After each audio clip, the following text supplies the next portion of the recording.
One of the key factors in the US run to the semi-finals has been getting on the scoreboard first. When they score first, they have never lost a World Cup match. They also haven't trailed this tournament, and they've spent a staggering 352 minutes with the lead. It's sickening. Leslie, how important is it for the psyche of this team to make sure that they don't go behind early in this game?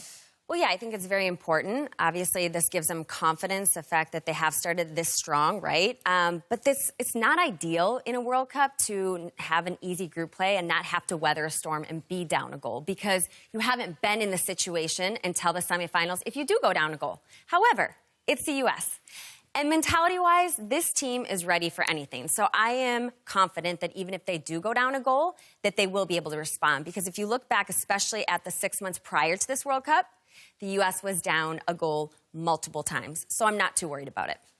Yeah, I agree with that. It's all about mentality, and I think that's the standard of the U.S. team. And playing as long as I have, the one thing teams did fear about the U.S. is that you're not over till that last whistle blows. And that goes on the mentality of that positive thinking and, you know, the mindset of, like, we can still finish this off, we can still do this. And I think that's the edge that we have on these other countries.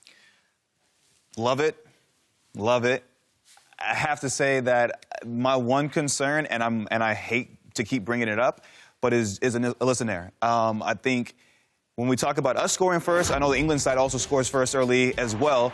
So I'm just concerned because if we give up a goal in the early stages of the game against England, what will that have? What effect will that have on her? Will she be rattled? You know, I've felt that she hasn't looked as confident or as commanding in her box coming out for crosses. She hasn't conveyed and portrayed confidence to the back line.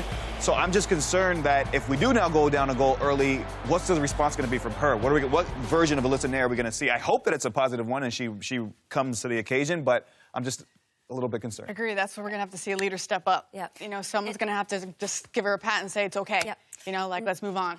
What about the fact that it feels like there was so much build-up to this France game, and it was only a quarter-final, but it felt like a final in so many ways? How difficult is it to regroup and to stay in the right place mentally after a game like that?